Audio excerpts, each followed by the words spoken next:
Happy Friday, everybody. Welcome to the Entrepreneur's Journey Live.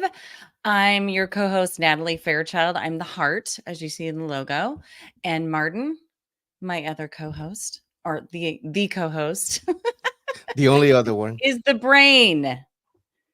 So, what a Morning. week. Morning. Morning. Yeah, This is a good topic today. it is. So we're talking today about business processes, delegating, the all of the hats that you wear as a business owner.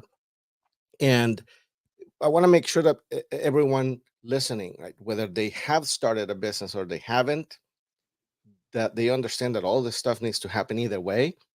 And you need to figure it out how to do it, right? So we're going to Right. talk through the steps of if you're in the middle of it, you're doing it all. When does it make sense to start having other people do some things? Mhm. And when you're looking at the entire landscape of what you're doing in the business, sort of realizing that there's some things that you're good at and some things that you're not good at, having Absolutely. having that stuff help make that decision. Absolutely. Yeah. So that's Maddie, my Oh, daughter. hello.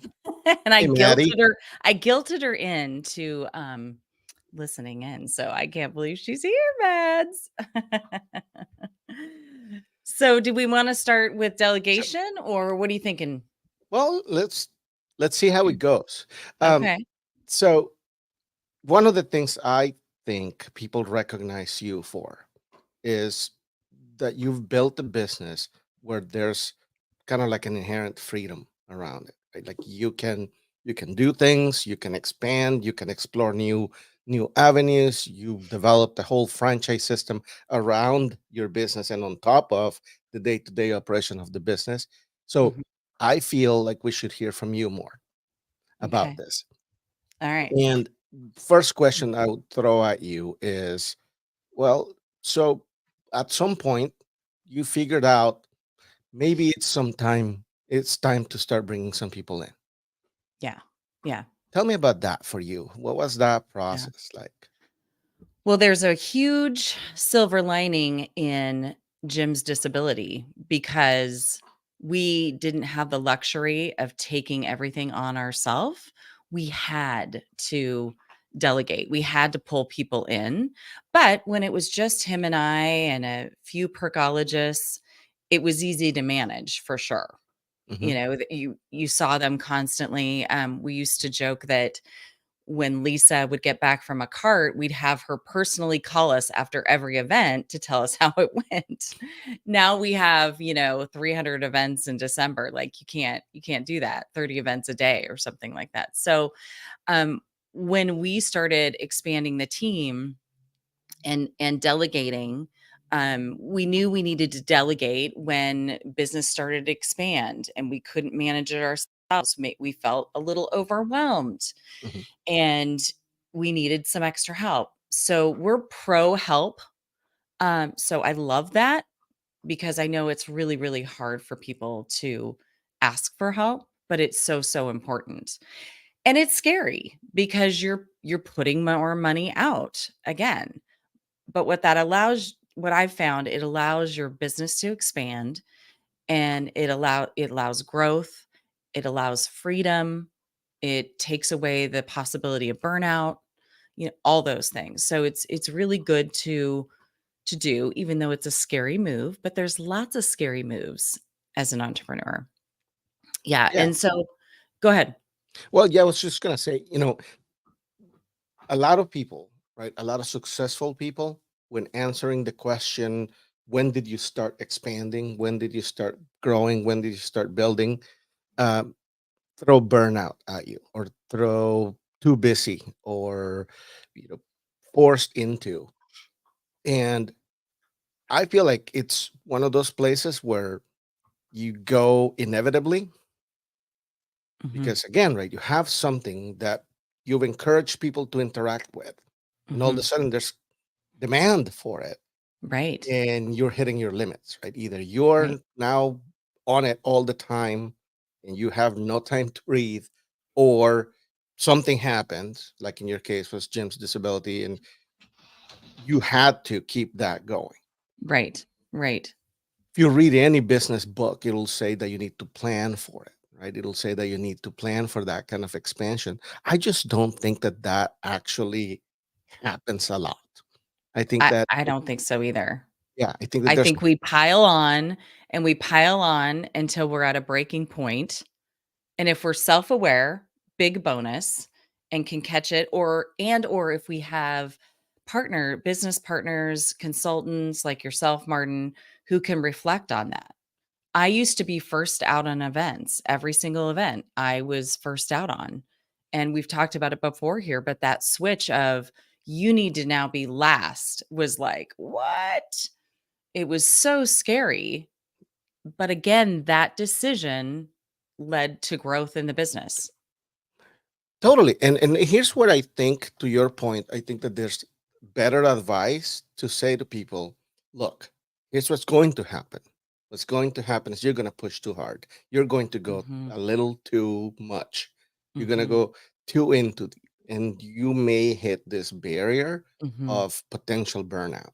Mhm. And it's better to have that sort of clear conversation where they Right. know that this is a I very like real that. possibility, Mhm. and then start looking back for, I don't know, indicating signs, or you're looking back Mhm. for specific measures. Like, you could have done this where you would be looking at number of events or the number of people needed, and just Right. just doing the simple math of like, this is not going to be enough.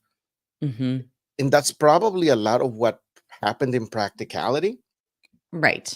right? But I do everything from the heart but and but my that's the gut. thing, and Yeah. one of the things that I found is, and I find myself using this analogy with business owners all the time. I let them know that there's a right way to delegate and a wrong way to delegate. What would you say that is for you I'm when having you the did it? entrance and exit of my dog, so hopefully everyone's enjoying that. Oh, I love that. Yes, this is very clear to me. I got to really learn this lesson super, super well.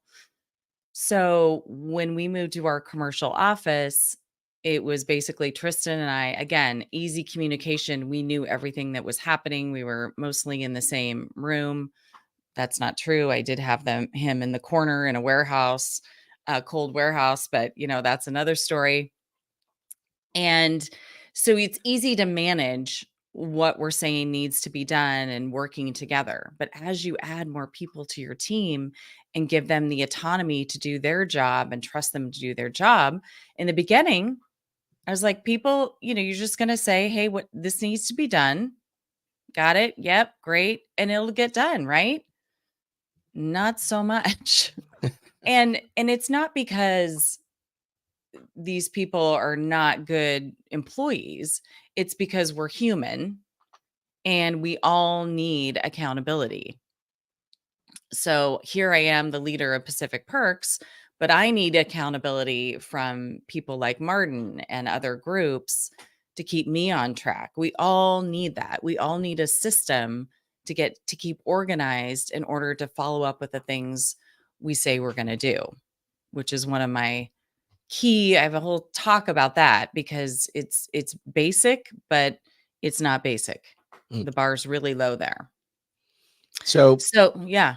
so we're a real talk show. When you Yeah. first started doing this, right? You first started saying to people, "Hey, this is your job now, and this is what you're gonna do," and either they didn't do it, or they didn't do it well, or they didn't do enough, or they didn't do it fast enough. Did you ever find yourself resenting them for it? Like, you were busy and they were not? Um More so, I would say if there's resentment, it was more so of like, I don't get it. Like, not Like you understanding why they would not? Yeah, I don't understand this. Why how does this happen? And they say you care about your business more than anybody else does. So You there's a definitely do. level, yeah, there's a level of that. But it's like I don't understand. You do what you say you're going to do. What's the problem? So yeah, so I had to kind of like have that little conversation in my brain, and I've learned over time that sometimes you have to reiterate things a couple different times. I have one-to-ones with my team, and sometimes on a one-to-one, it felt like the notes we had on our one-to-one, nothing happened until our next one-to-one when we went over it again. And it's like, okay, I'm not here to just review what you haven't done. We're our next meeting is it's always about moving things forward. Mm. Here to have you update me on where we're at and see things moving forward and what we need to do going forward. So that's kind of the circle. You delegate the task, you manage it on your own that you've delegated that task, and then you follow up to see if that task has been completed and you are consistent with that process and everyone gets on board Yep. because oh gosh, she's going to be asking about this again. Now, does shit happen all the All time? the time. For me, all the time. My team's like, "Well, she did this," and all the time. In that case, you have to just recognize it, you Hmm. have to take accountability for it, and you have to rectify it. We all Totally. know things are gonna happen, but in general, we need to keep the loop going. We need to keep moving forward in our tasks. If not, It what's the barrier? Do you not have the resources? Do you not have the time? Is there a personal reason that you just are not down with this task and you're just great hitting a point. brick wall? What do we need? So here's the analogy I was making reference to a second ago. Okay. I Okay. tell business owners, especially the startup business owners, right? When they're beginning, um, you got to think of yourself as a bucket, right? And all of the activities of the business are going into the bucket that is you, and eventually gets filled to the brim and it starts overflowing. So the instinct that a lot of business owners have is to pass on the overflow, right? Right. Only what's spilling over, you're Mm. passing on to people. Now, Mhm. people are capable, they're smart. I always tell people that 99% of people want to do a good job, right? So they're their own bucket, and yet you're giving them little droplets of what's spilling over you. And then Mhm. I've what seen that. that what that looks in Mhm. reality is you walk into the office from your seventh meeting, right? You're Mhm. like running, and they're just Mhm. chilling there, sitting on their phone, right? Mhm. Or just not doing anything. And And business I've owners ha yeah. tend to resent that. Right? Yeah. You resent Right. it because you're like, I'm here, like just busting ass, Busting and yeah. you're Mhm. just sort of like going through Mhm. the motions. But here's the thing: that's all you gave them, Mhm. right? Great point. Instead of building little Mhm. buckets, right? Because here's the other Mhm. thing: people look at people instead of positions. I'm Mhm. always saying, look at positions and hand that whole position to someone instead Mhm. of just little activities here and there. Right? Mhm.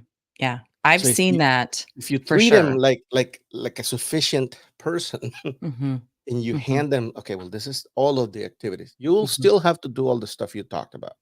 You will Mhm. still have to do follow up. You will still have to do training. You will still have to do um, correction, Mhm. but you're handing them a whole activity, right? Especially Mhm. if that activity can be tracked directly into objectives, they'll be Mhm. like, oh, okay, well, I can see what I'm supposed to do. Mhm. Instead of like, Mhm. what do you want me to do now, boss? Right? Like it's Right. different. Right. So And you I have split up the seen whole that thing, right? with my team for Yeah. sure. And where I was having them delegate to someone else. And there's also that feeling coming from the heart, there's also that feeling of, well, they're doing too much or they've got so much on their plate. And I was like, is that what you're telling yourself or is that what they've said? Have we asked them? Hmm. Let's question that a little bit because if that's true, plan B. If that's not, we're just we don't want to burden them with some of the tasks that we used to have and sending them over. And then I've also seen where, well, so and so, I don't think she's ready for Yeah. this. And I said, well, get her ready. She's First absolutely is how would you capable. know? First is Right. how do you know? And second Right. is, well, what are you doing to get them ready? Right. Yeah. But Yeah. yes, you're absolutely right. And every business owner has their own. trauma transfer into this, right? Yep, Every we've all business got our owner has script. their own approach to it, Mhm, and a lot of it is for a lot of people is that whole not trusting.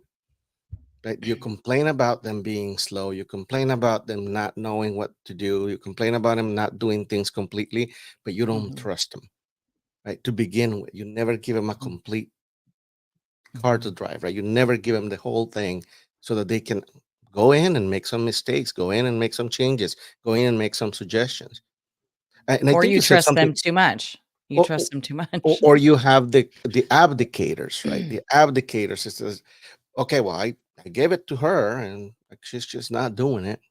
Mhm, And mhm, both of those are sort of trauma transfers, right? They're mhm, like the mhm. way you Yeah. relate to trusting or the way you relate to people in general, right? Mhm, So you said a couple things that I thought were really, really valuable. The first one was knowing yourself, right? That is going to be a big one for an owner on both, on even beginning the process of thinking about when to delegate. And we're going to talk about ways to delegate in a second too, but like when to delegate. And also, once you start, how to handle people, how to talk to mhm, people, how to mhm. watch out for things. It's a totally different ballgame. Yep. And you can be a great entrepreneur, you can be creative, you can be analytical, you can be whatever, but managing people is a totally different ballgame, and it is not for everyone. Yep. So what do you do in that point? I mean, let's just go there for a second. You're an entrepreneur, you start managing people. I guess you hire a good manager to manage everybody. Well, sometimes you Yeah. can't, right? Yeah. And that's what I was going to say. There's there's moments to this thing.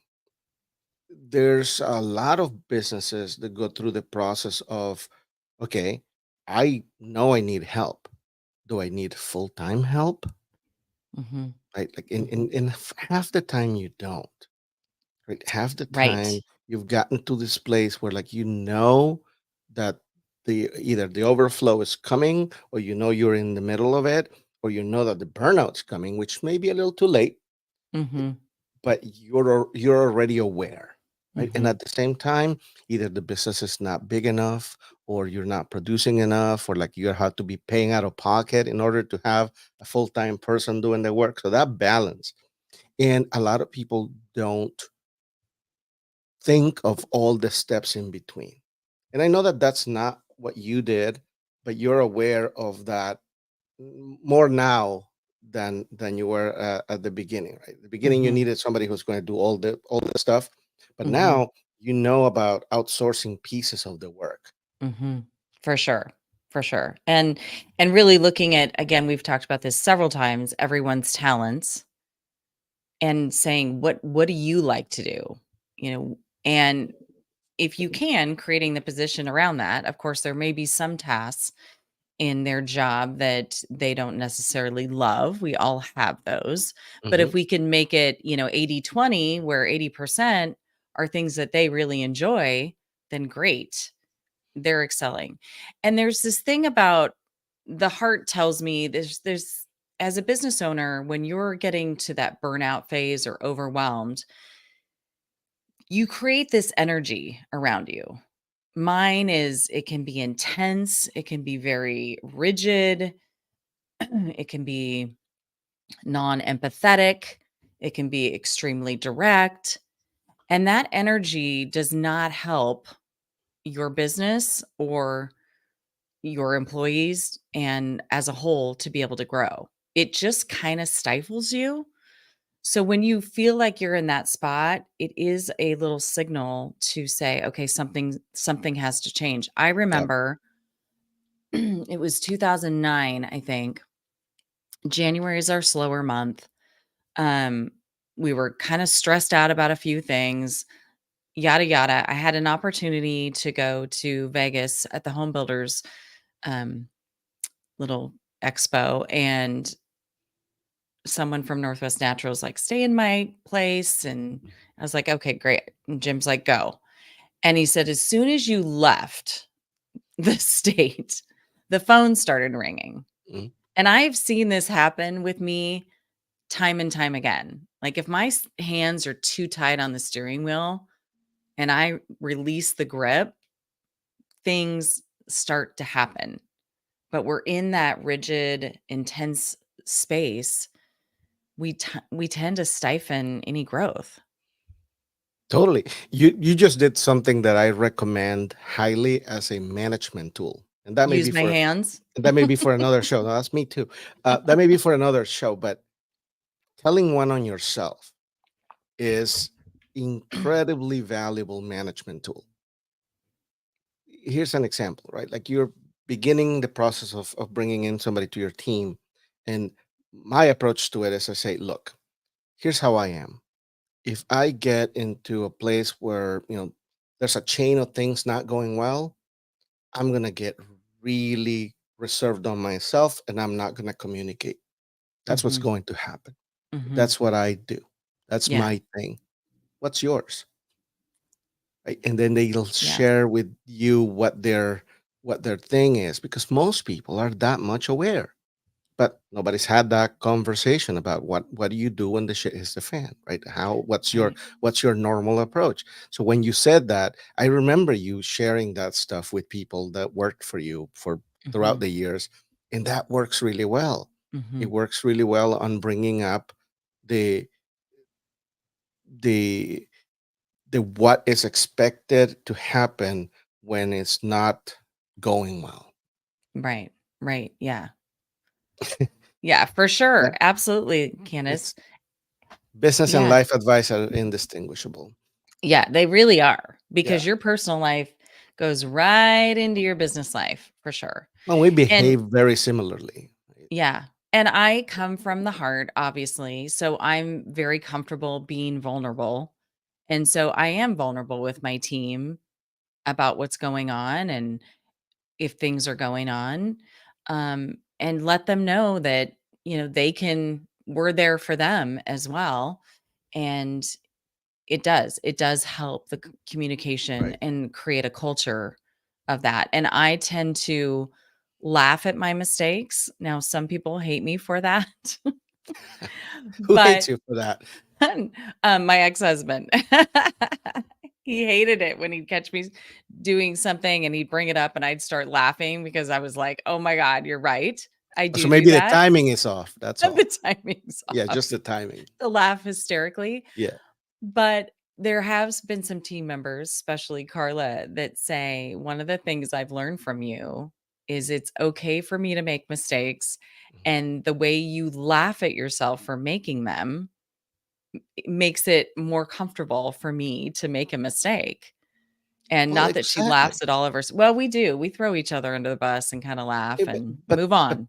talk about trauma transfer, right? Whatever the opposite of that is, right? You have like this healthy relationship to mistakes. I mean, we should probably come up with a better term, but you have Yeah. a very healthy relationship to mistakes, and that is something that your team perceives as valuable, as something that they can take on for themselves.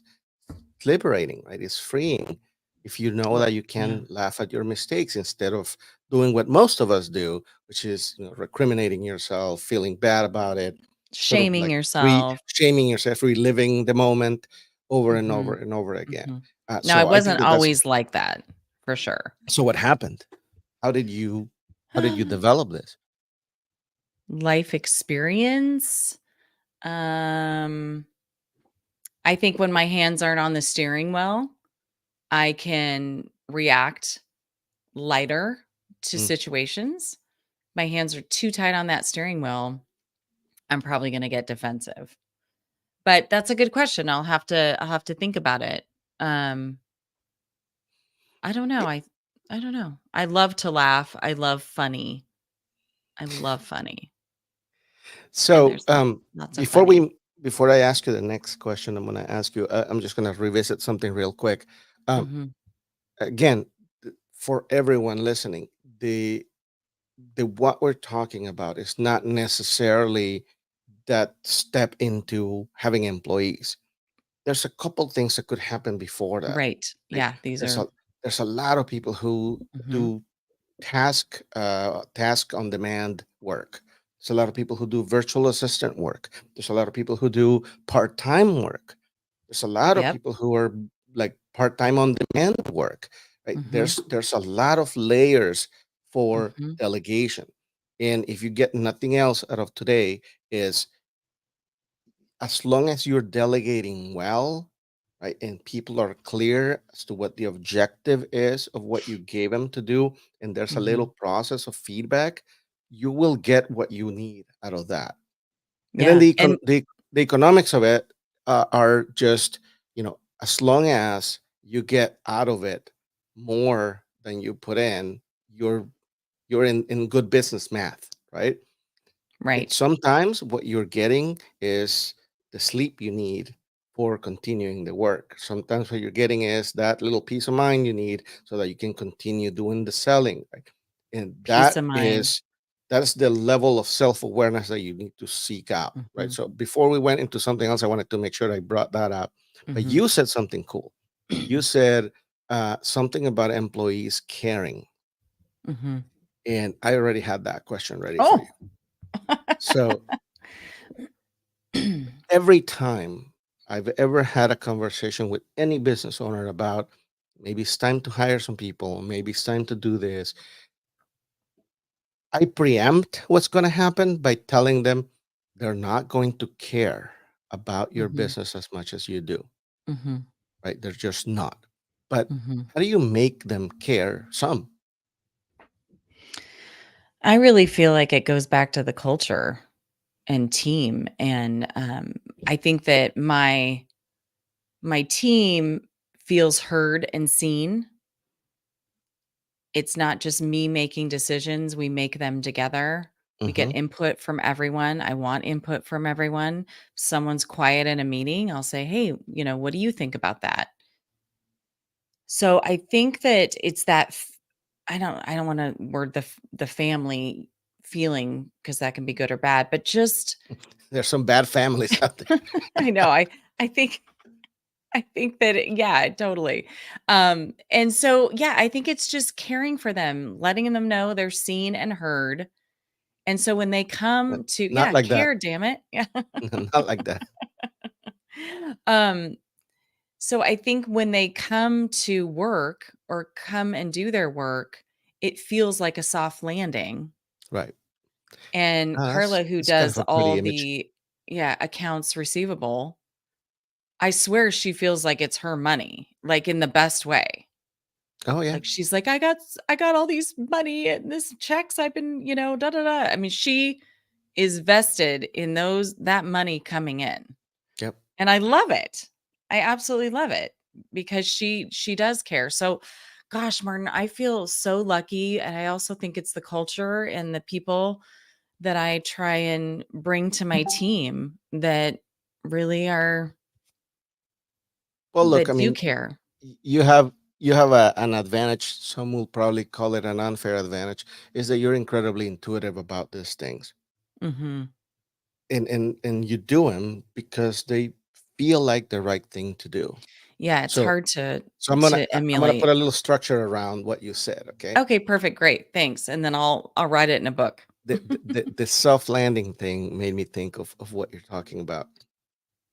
But every year or every other year, I think it's Harvard Business Review that puts out a survey about what's important to employees. Mhm, And the past 3 4 years, that list has changed dramatically. We'll talk about it mhm, in some other show. yeah, But I remember that pretty consistently. Okay. The thing that beat compensation, there was mhm, something more important to people than mhm, compensation, mhm, was autonomy. mhm, Basically being treated as people, being mhm, treated as somebody who's has ideas that are worth listening to, being treated as somebody who has something to contribute, right? mhm, Instead of like you're here just to listen and do, which is the mistake, right? That's the right, mistake of a lot of business owners. They're like, oh, well, she's just here to answer the phone. Well, she's still a person with life experiences. Right? mhm, There's a really good chance that not only mhm, she has suggestions for that process you handed her, right? So you should definitely listen to those. as she does the process day in and day out, but she probably has suggestions for the entire business at large, right? Absolutely. You want to have those conversations. You want to listen to those conversations. You want to apply things. You want to have people take ownership of processes and projects that they're excited about and have passion about, Mhm. and let For them sure. go and put in accountability to it, And do because your one-on-ones. that's also part of being treated autonomously, right? Mhm. If you are treated with trust, right, which is another way of saying that, that includes verification, right? That includes checking. And I think that that's something that you do really, really well intuitively. Mhm. So for the ones that are not that lucky, Mhm. what would you say are some steps to check themselves before they wreck the business? Well, talk to people. Don't feel like asking how they're doing or how their dog is or how their kids are is wasted time. It's investment. It is Mm, so important just to stop and ask people how they are. If you see them not doing well or you see something on their face, check in with them and find a commonality mm, and be interested in what's going on. And I genuinely am interested. And yesterday, I think we did, I don't know, 25 events yesterday. And did one as well because we were so busy. And there were so many people in the warehouse, but it was fun. And I got to check in with people. And, I was running late to another event, but I did take some time to check in and say, "How are you doing? How is this going? It's so good to see you. Thank you so much for working for us." Like, I'm always humbled that I see people come to my office warehouse and load up their equipment and take off to an event and come back. And I know they're tired. They've been on for a couple hours, and I'm just always humbled by that. Like, just thank you for working and just really seeing them and hearing them and then circling back around and taking that time. I've really worked with Tristan on that too. Um, if you're more analytical, sometimes you don't see that stuff intuitively, but know something about that person that you're managing and just be real. Just be kind. Damn it. just be kind, damn it. And that's kind of the point too. What Yeah. Candace is bringing up. You see, like, you have to call it out. Like, Mhm. I know this is not your business, right? Mhm. So I get it. Right? Mhm. Anybody trying to demand that somebody that you're paying a salary for, right? You're basically exchanging time for money with some people. Mhm. And if you have some level of expectations that they're going to care more than you do or the same, you're Mhm. delusional, Mhm. right? They're Mhm. just not going to. They Yeah. may develop care for you, they may Mhm. develop care for what the business is about, right? They may get to that place where, like, they're invested, to your point, right? There's Mhm. people in there who are like invested in what they're doing, but you still care more about the business than they do. Yeah, and here's an alert.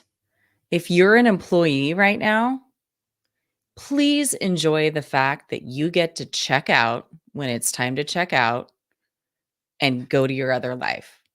Because as an entrepreneur, you don't necessarily get to do that. Mm. The business is always there. You got to manage it, You gotta build it in though. build Yeah. it in and all that good stuff. But I say to my friends that have jobs and work for people, you have the ability right now to check in, do your work, be accountable, be fabulous, but you have the ability to check out and turn it off and take that as an employee right And now. you have the ability to start building something for yourself in your off time too, which Exactly. is, you know, Exactly. Because when what you what do a lot of people that, miss. yeah, when you do that, it's going to be a different ball game. It's always Yeah. going to be there. I mean, I think I've said this before, but I didn't have an anxiety attack when everyone was in the warehouse yesterday, but early on when I had 10 or 11 employees, two-thirds less, I had to walk down the street because I was like, Hmm. holy crap, I'm in charge of all these people and their paychecks. And it was like, oh my God, too much. Yep. But of course you get used to big, you grow and you get nervous and you learn, and then it gets easier. Well, and that's something that Mm. it's unacknowledged half the time, but it is the true driver of people's hesitation around hiring employees, Mhm. right? Mhm. One way or another, right? Regardless of how unaware you may be going into it, one way or another, in the back of your brain, there is this holy crap, right now I'm responsible for this person's livelihood. Oh yeah, and The it's real. the relationship to mistakes, the relationship to what if the market crashes and I don't have enough work, right? That gets amplified by, well, now I have this person who's fully dependent on this thing, right? And I like to temper employers' relationship with that. Yes, you're fully responsible for it in a way. Mhm. You're not fully responsible for it in a sort of like inevitable way. You see, Mhm. they could work for somebody else. There's going to be a million places they could work. Right. Right, for And sure. it's a good thing to know. It's a good thing that they're counting on you and the Mhm. continuity of the business, Mhm. but it's not dire to the point of sort of like freaking yourself out. Yeah. That there will be a lot of things, that circles back to me to this point that I make to people whenever I talk about training programs, which I do a lot. Mhm. I say, look, if you build people up, you will never regret it, right? If you teach them things, if you expose them to new areas, if you develop them, you'll never regret it. And the objection I get often is, well, what if they leave? Great. Celebrate that. Great, Great. right? They're going to relate Mhm. to you as an employer Mhm. where people grow. Mhm. And that's the same logic as, Mhm. what if something doesn't work here? We had to like reduce the size or close down, who Mhm. knows, Mhm. right? You will have cared for their livelihood for the time you could, right? Absolutely. So there's a lot in it about sort of knowing them yourself and acceptance of your limits. For sure. I feel like for some people, it may be a little bit of an arrogant position when they start thinking that all these people are like, and all these families are depending on you. Yes, like directly, yes, you are the source of their paycheck, but that person that you have worked on, that you've taught things to, Mhm. and you're qualified, now they're good enough that they could go and succeed somewhere else at that level now, right? Like maybe before they could get only a $15 an hour job. And now, because of you and because of all the work you put in and all the effort you gave them, now Yeah. they can go and be a manager somewhere, right? Yeah, and I have employees that's happened to. Absolutely. One gal started working for us part-time. She was off on Fridays. She cleaned teeth, hygienist, and she realized in working with us, she loved hospitality. Well, now she's a flight attendant. I feel like a sense of pride that we helped her find what she really loves. I've had people learn a lot about our business and do something a little bit different, but they have the skills. And did my feathers go, oh, a little bit? Yeah, they got a little ruffled, but I was like, no, like check in. No, like this is fantastic. We were part of that journey for that person. You And that's inspired that's great. somebody. We inspired somebody, and that, again, is hardish, like, that does a lot for me internally. I love that. I love to Yeah. mentor people, I love to see them do their best, and so I'm good with that for sure. No, that's great. I mean, it's exactly what you should be after. Yeah. So let's talk about, we've kind of danced around the subject, but people perceive delegation or getting to that point where you need to start passing things off as risk. Mhm. I don't. But Mhm. Of course you how do, don't. but how do we You don't have diminish any that risk? employees. Well, I don't. But I've had them. And how do you diminish that risk for yourself? How do you at least prepare for what comes with delegation? Yeah. This is a trick Well, question. oh, yeah, yeah, yeah. Oh, I know where you're going with this one. You put processes together, Martin. Is that the right answer, or did I not? It's a big part of the right answer for sure. But what do you mean by put processes together? You document everything. And if you don't have it documented, you use that person that you're training to take copious notes on the tasks and then put them together, make sure that they're in a document where they can be expanded upon. And then they have written down what to do, and that'll help them, and it helps your business as well. You have to have things documented and resources and SOPs and all that. Yeah, SOPs, right? It's just a fancy name for standard operating procedures. It's just processes. It's just an organizational memory, if you will, right? Yes. The amount of times that I come into a business, any size, any size, I've come to companies that are like 100 million and they are still doing the come with me, follow me, watch me training, right? Oh yeah, you're just gonna shadow so and so for 3 days, right? That's gonna be your training. And Yeah. you get the kind of employee that what picked up 15% of that, Mhm. 20% Oh, in yeah, the there's good no case. way. There's no way that watching Mm-mm. someone do their job Mhm. is going to be sufficient for you to be trained on something. And Absolutely. this is where people sort of shoot themselves in the foot when it comes to delegation. Mhm. They bring somebody in because, again, right, this is a multi step process. They figured out that they needed it, they came to acceptance that they needed it, they pulled the trigger on doing it, they freaked out about it, and now they have somebody in front of them and they are to train them. Yeah. And they default to that BS follow me. Mhm. And then everyone's doing something different. It's not the one way you want Oh, something done, and for because everyone sure. puts their own little spin on, "Well, we're supposed to do this, but you don't necessarily." I don't do Candace that called it out. all the That's time. exactly it, right? You Exactly. you're shadowing Jerry, who's like, look, I don't know if this is how everybody does it, but this is how I do it, and it Yeah. saves me some time. Yeah. Like these For are the sure. corners to cut, right? And that's the problem with this, right? And even if you're the owner Yeah. and you are the main person, this is your first person that you're training. To your point, there's a chance that you've been just running full speed. So you don't have any processes, right? They don't Mhm. exist. Mhm.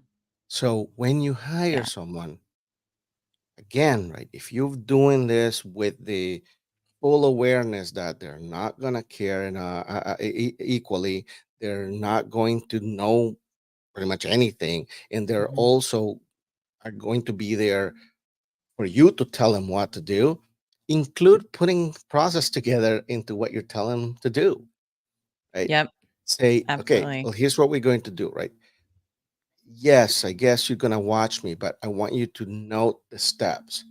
Then we're going to go over those steps together. And I'm going to tell you if I skip some steps, and I'll tell you what steps those are, and I'll tell you why those steps exist. And then you put together something that at that moment increase the value of your business, whether you know it or not. Yeah, and that was a huge learning that we got from you, and it seemed like so, ugh, It's a pain in the ass. I it's a mean, pain in the it's ass, just but now it's part of our language. Like, Yep. is that in the SOP? We need to update that. Let's get that information, and some there's some great tools for that as well. Loom Yes. videos are great for training where you can, for free at a certain level, you can show your screen and show people how to do it. So if you're constantly getting a question in HR about how to log in to the portal for your benefits, you just, instead of every time spending 15 to 20 minutes doing it, you just send them the Loom video Yep. and you're good to go. It saves time. It takes, a little bit of time then, and it saves tons of time later. If it's something you find yourself repeating at all, that is a good tool. And Yeah. we're not sponsored by Loom or the other No? tool or the other tool I'm going to mention, but these two Yeah. tools are like essential for me, and I recommend them to everybody. I'm going to put them in the notes after, maybe in the comments. But By the way, Martin, really Loom, quick, yeah, Maddie feels like we should be monetizing our podcast. monetizing. Well, Maddie, if you want to and contribute, and she kind of did a new logo change for us. I forgot to oh, tell you that. we'll have a look at that. She says our So logo's a little millennial-ish. that's probably because I'm actually a Gen Xer. So, Yeah, totally.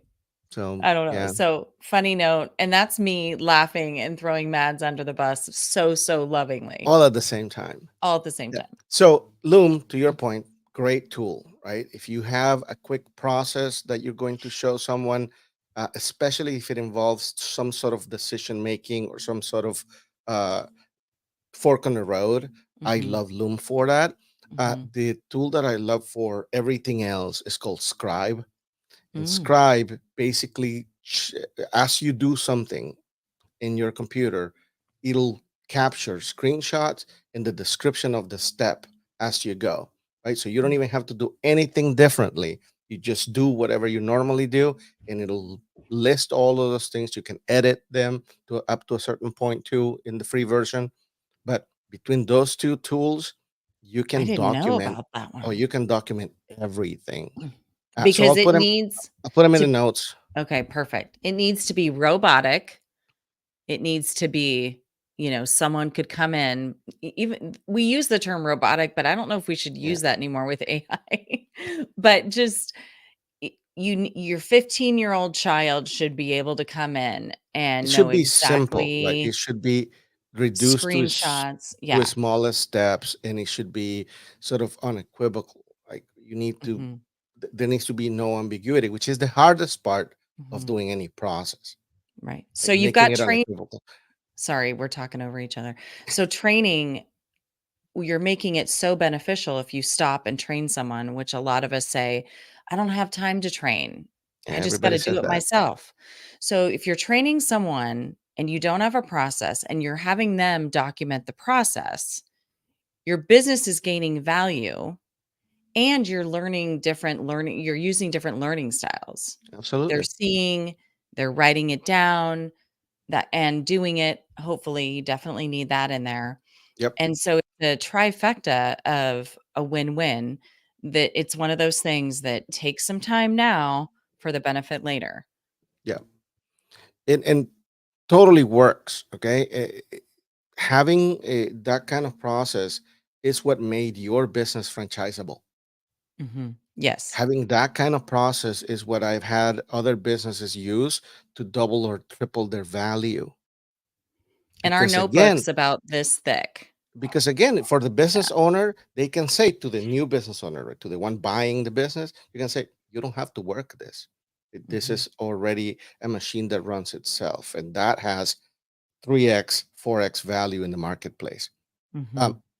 we're running out of time, but I really want to make sure that we cover this. And we talked about the hats a business owner has to wear. Mhm. And this is an old reference, right? The hats you wear in a business, but people Mhm. still use it. Um, and very quickly, what I'll say about that is you want to make sure that at the very least that these things are at play, right? I Mhm. think I distinctively talk about there's 13 things that are always happening in a business. When I put some on the screen, uh, and that may be some small depending on where you're watching, but marketing, sales, customer service, finance, human resource, administration, communication, like there's a lot in there, and Mhm. then there's three more to come, but those things are always happening regardless of your size, regardless of how many people you have working for you, even if it's just you, those things are at play.